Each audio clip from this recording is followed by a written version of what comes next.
বন্ধুরা তোমরা কেমন আছো? আমি আজকে মিনি কিচেনে রান্না করবো নিরামিষ একটা তরকারি। তার জন্য এখানে আমার লাগবে কুমড়ো, আলু, সিম, বেগুন, পুঁই শাক। আর লাগবে হচ্ছে দুটো শুকনো লঙ্কা, বড়ি, লঙ্কা বাটা, আদা বাটা। এবার আমি উনুনে জালটা ধরিয়ে দিয়েছি।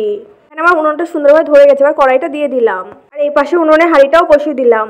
দিয়ে দিলাম কড়াইতে কিছুটা তেল। কিছুক্ষণ পর তেলটা গরম হয়ে গেছে। এবার দিয়ে দেবো আলুগুলো ভাজার জন্য। আলুগুলো দেওয়া হয়ে গেছে। এবার একটু নাড়াচাড়া করে দিলাম। তারপর আলুগুলো ভাজার জন্য দিয়ে দিলাম সামান্য পরিমাণে লবণ, দিয়ে দিলাম সামান্য পরিমাণে হলুদ। আবারও একটু আলুগুলো নাড়াচাড়া করে দেবো। আলুগুলোকে ভালো করে ভাজা হওয়ার জন্য ঢেকে দিলাম। এবার আলুগুলো ঢাকা অবস্থায় কিছুক্ষণ থাকবে। এখন হয়ে গেছে। এবার আলুর ঢাকনিটা তুলে নেব। এবারও খুন্তিতে আলুগুলো ভালো করে নাড়াচাড়া করে দেবো।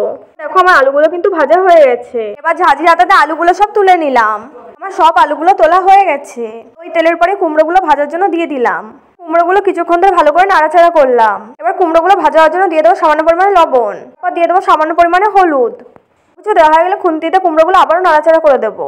এবার কুমড়োগুলো কিছুক্ষণ হতে দিতে হবে। কুমড়ো ভাজা হয়ে গেছে। এবার কুমড়ো ভাজাগুলো তুলে নিলাম। সব কুমড়ো ভাজাগুলো তোলা হয়ে গেছে। এবার তেলের পরে দিয়ে দেবো বড়িগুলো ভাজা হওয়ার জন্য। বড়িগুলো তেলের পরে দেওয়া হয়ে গেলে একটু নাড়াচাড়া করে দিলাম। আমার মনে হলো বড়ি ভাজার জন্য তেল অল্প হয়ে গেছে, তাই আমি আরেকটু তেল দিলাম। বড়িগুলো একটু ভালো করে লাল লাল করে ভেজে নেবো। বন্ধু আমার বড়িগুলো ভাজা হয়ে গেছে। বড়িগুলো তুলে নেবো।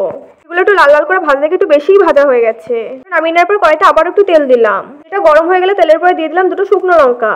ওগুলো একটু ভাজা ভাজা হয়ে গেলে তেলের পরে দিয়ে দিলাম 5 ফোড়ন। ফোড়নগুলো ফুটে গেছে। এবার তেলের পরে দিয়ে দেবো কাঁচা লঙ্কা বাটা, আদা বাটা। মশলাগুলো খুন্তিতে একটু ভালো করে নাড়াচাড়া করে দিলাম। হচ্ছে মশলাগুলোর ভেতরে দিয়ে দেবো সিম আর বেগুন।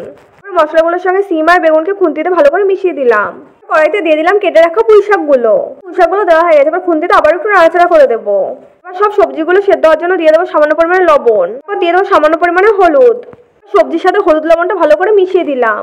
এবার কড়াইতে ভেজে রাখা আলু আর কুমড়োটাও সঙ্গে দিয়ে দেবো। এবার কিছুক্ষণ ধরে সব সবজিগুলো একটু কষিয়ে নেবো।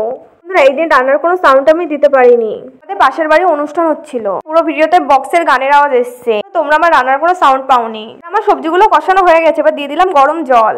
জল দেওয়া হয়ে গেছে। এবার সবজিগুলো আবার একটু নাড়াচাড়া করে দিলাম। ঝোলটা ফোটার জন্য কিছুক্ষণ ওয়েট করতে হবে। এবার দেখো আমার তরকারি ঝোলটা ফুটতে শুরু করেছে। তরকারিটা বেশি ঝোল রাখা যাবে না, এটা গামাখা গামাখা করতে হবে। এবার আমি তরকারির ভেতরে সব ভেজে রাখা বড়িগুলো দিয়ে দিলাম। এগুলো দেওয়া হয়ে যাওয়ার পর তরকারিটা আবার একটু নাড়াচাড়া করে দিলাম। দেখো তরকারিটা কিন্তু দেখে বোঝা যাচ্ছে তরকারিটা হয়ে গেছে। এবার আমার তরকারিটা হয়ে গেছে। এবার কড়াই ধরে নামিয়ে নিলাম। বাটিতে সুন্দর করে তরকারিটা ঢেলে নিলাম কড়াই থেকে। বন্ধুরা আজকে রান্নাটা তোমাদের কাছে কেমন লেগেছে অবশ্যই কমেন্ট করে জানাবে। আশা থাকলে আরো ভালো ভালো ভিডিও করব। যদি তোমাদের ভিডিওটা ভালো লাগে লাইক, কমেন্ট, সাবস্ক্রাইব, শেয়ার করতে একদম ভুলবে না।